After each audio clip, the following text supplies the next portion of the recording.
Bonjour Marius Bertolucci. Bonjour Jean-Philippe Denis. Marius Bertolucci, vous êtes maître de conférence à l'Institut du Management Public et Gouvernance Territoriale, l'IMPGT, Aix-Marseille Université. L'homme diminué par l'IA, c'est l'ouvrage que vous publiez aux éditions Hermann.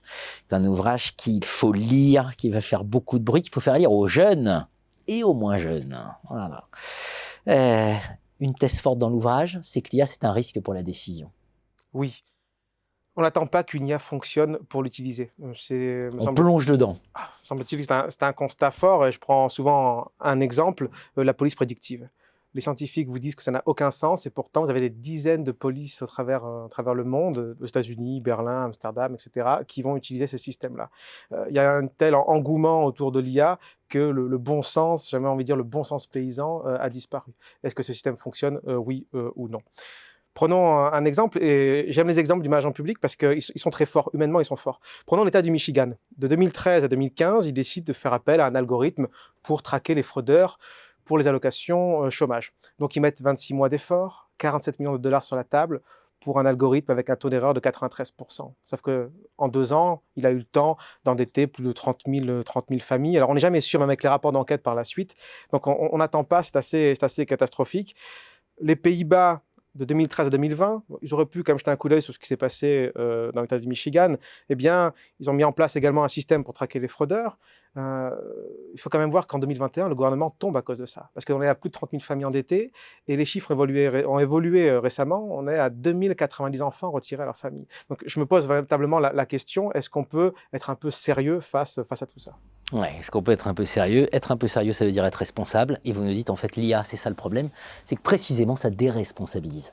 C'est exact. Quand on a des exemples aussi forts que ceux-ci qui amènent autant de milliers de personnes dans cette histoire, par-delà les frontières, on est face à des effets de déresponsabilisation. On a des études de laboratoire qui le montrent. Une très bonne étude de l'Université technique de Berlin qui montre qu'un individu assisté par une IA biaisée va incorporer le biais dans sa décision. Et quand on lui retire l'IA biaisée, le biais continue. Et inversement, vous avez une tâche à faire sans IA, vous avez de très bons résultats, on vous met l'IA biaisée, eh bien, vous faites autant d'erreurs que l'autre type de personnes, que l'autre groupe d'études.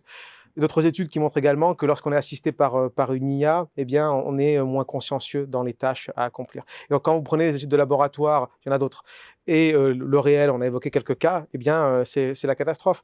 Je prends la CAF française, qui est une administration similaire à celle des Pays-Bas. Lorsque la Quadrature du Net montre que l'algorithme est discriminatoire, que répond un directeur de la CAF? L'algorithme est neutre. D'ailleurs, on ne sait pas comment il fonctionne. C'est irresponsable, c'est incompétent, c'est extrêmement grave. Donc, en dehors de l'effet de déresponsabilisation, parce qu'on délègue beaucoup trop à la technique, je ne vois pas ce qui se passe. Qu'est-ce qu'on peut faire? Est-ce qu'il y a quelque chose à faire? Oui, j'ai un espoir, un grand espoir. Il tient en 2 mots, c'est Gendarmerie nationale. Je lisais un article publié en décembre 2023, un article État de l'art sur les défis à l'adoption de l'IA dans le secteur public, 15 défis.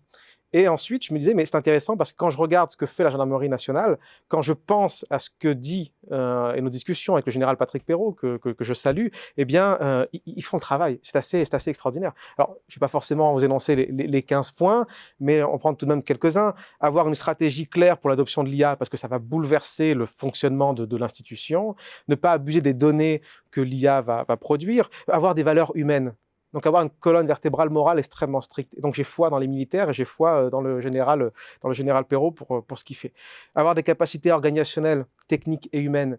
Le général Perrault, qui est docteur en IA, il est entouré de personnes de qualité. Je pense à Licence de France, qui est docteur en IA spécialisé en droit. Donc il y a toute une équipe qui travaille au sein de la gendarmerie. Une acculturation au sein de la gendarmerie qui s'est faite notamment par un MOOC, que tous les gendarmes ont passé, un magazine qui est de très bonne qualité, qui sort à peu près tous les mois, je crois, Culturia, parce qu'avec l'IA, ça avance très vite, pour tenir tout le monde au courant. Et le point le plus important, et là vraiment la gendarmerie est admirable, c'est qu'elle refuse l'effet boîte noire. Donc elle ne va pas acheter sur étagère un système qu'elle ne maîtrise pas, elle développe en interne. C'est plus compliqué, c'est plus cher, mais au moins ça correspond à la culture professionnelle, et on sait comment ça marche. Et là, on retrouve l'esprit militaire, on veut savoir comment ça fonctionne, et surtout, comment ça peut dysfonctionner, parce qu'il faut être prêt. L'homme diminué par l'IA, édition Hermann. On va continuer à creuser toutes ces questions ensemble qui sont absolument passionnantes et qui sont au cœur de notre agenda. Merci à vous. Avec plaisir. Merci à vous.